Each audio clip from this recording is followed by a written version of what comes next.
Corona के बाद black fungus का खतरा। आप सभी को आदि का नमस्कार।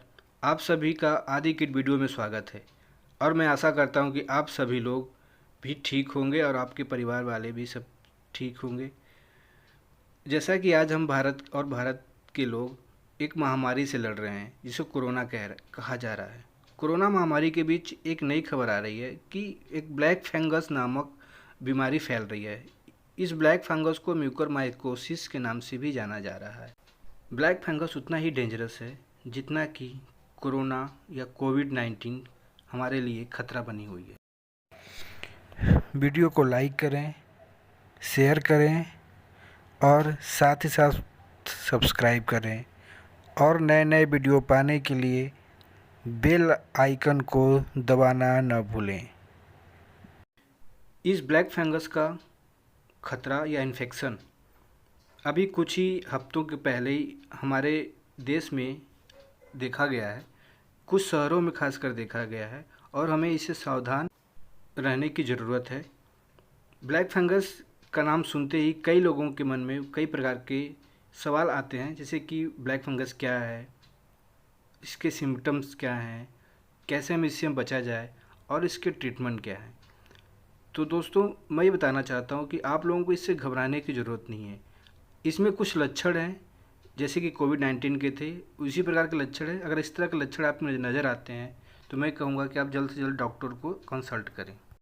चलिए हम जानते हैं ब्लैक फंगस क्या है। ब्लैक फंगस को म्यूकोरमाइकोसिस भी कहते हैं, जो कि ज़्यादातर ये कोरोना मरीजों के बीच चर्चित है या उनमें ज़्यादातर पाया जाता है। ये ब्लैक फंगस मिट्टी खादों में भी होता है, ये खासकर हवा में और सॉइल में भी होता है।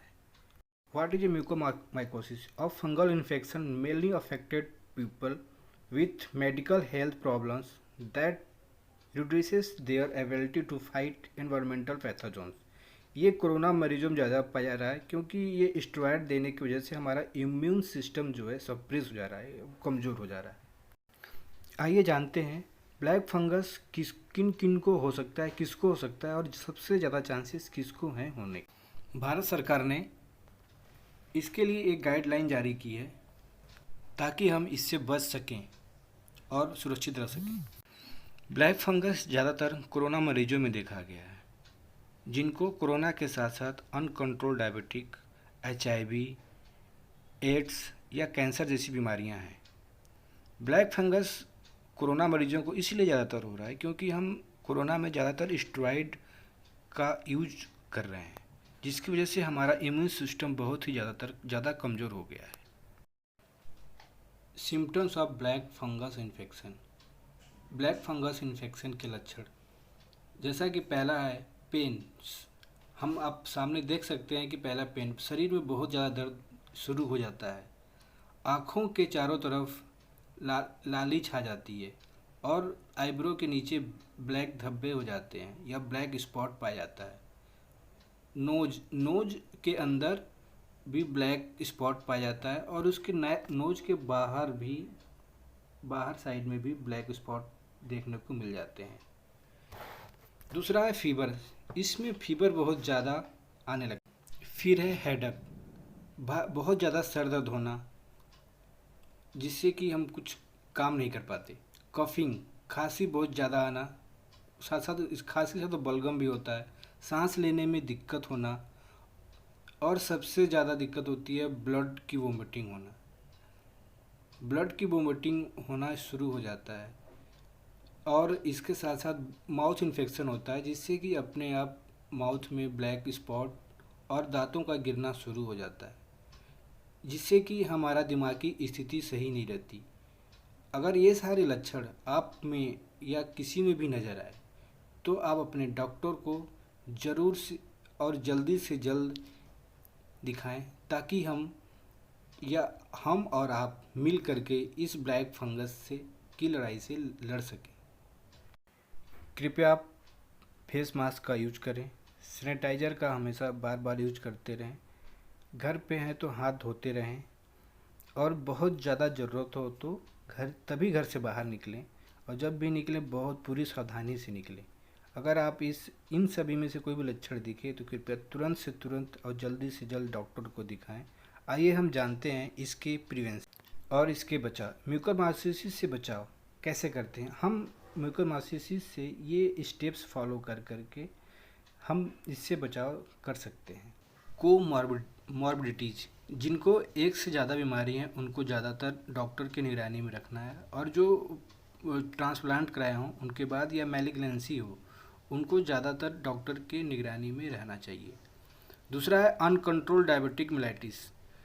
इस बीमारी में हम बार बार शुगर चेक करना ज़रूरी है, हमें अब टेस्ट कराना, डायबिटिक चेक करते रहना ज़रूरी है ताकि हम इससे बच सकें, म्यूकोरमाइकोसिस के इन्फेक्शन से बच सकें। दूसरा है कि हम स्टेरॉइड्स का यूज कम करें, जो कि हमारे इम्यून सिस्टम को बहुत ही ज़्यादा वीक करता जाता है और इम्यून सिस्टम को सप्रेस करता है। सो जितना हो सके हम स्टेरॉइड्स का यूज कम करें। कुछ थेरेपीज हैं जैसे कि वैक्नोजोल थेरेपी है, या प्रोलॉन्ग्ड आईसीयू स्टे में रह करके हम इससे बचाव कर सकते हैं। आइए जानते हैं ब्लैक फंगस इन्फेक्शन के कॉजेज क्या क्या हो सकते हैं। ब्लैक फंगस को हम आसानी से एयर और सॉइल्स में देख सकते हैं, जो कि हवा में ज़्यादातर फैला रहता है। इसलिए हमें मास्क लगाना बहुत ही ज़रूरी है, और ये सॉइल्स में भी पाया जाता है। Black fungus infection more dangerous it also recently got read corona virus. जिनमें अभी रिसेंटली कोरोना वायरस से वो ठीक हुए हैं उनमें ज़्यादातर ये चांसेस है कि ये इन्फेक्शन हो जाए, म्यूकोरमाइकोसिस इन्फेक्शन फैल जाता है। या फिर उनमें जो कि 35 से 40 साल की उम्र क्रॉस कर चुके हों और कोरोना से भी इन्फेक्शन हुए हों, उनमें ज़्यादातर ये चांसेस होते हैं कि उनमें म्यूकोरमाइकोसिस इन्फेक्शन फैल जाए। इसीलिए हमें इन सभी बातों पर ध्यान रखना है कि हमें मास्क पहनें, दूरी बना के रखें, और आप अपना हाथ सैनिटाइज करते रहें। और मैं बार बार आपसे आग्रह करूंगा कि जल्द से जल्द, जितनी जल्दी हो सके, आप अपने डॉक्टर को कंसल्ट करें। सबसे ज़्यादा प्रॉब्लम करता है स्टेरॉइड हम ज़्यादा लेते हैं, जिससे कि हमारा इम्यून सिस्टम से बहुत ज़्यादा सप्रेस्ड हो जाता है, जिससे कि कोई भी इन्फेक्शन या फंगस इन्फेक्शन होने के ज़्यादातर चांसेस होते हैं। अगर हमारा इम्यून सिस्टम मजबूत है तो हमें नॉर्मल इन्फेक्शन से बच सकते हैं। और आइए जानते हैं फिर से एक बार प्रिवेंशन क्या है, म्यूकोरमाइकोसिस इन्फेक्शन के प्रिवेंशन क्या क्या है। हमें लगातार और रेगुलर बेसिस पे शुगर लेवल चेक कराते रहना है। सब इस तरह की कोई भी लक्षण दिखे तो आपको हमें डॉक्टर को कंसल्ट करना बहुत ज़रूरी है, और डॉक्टर के अनुसार दिए गए थेरेपी को ऑन टाइम और समय समय पर लेते रहना बहुत ज़रूरी है।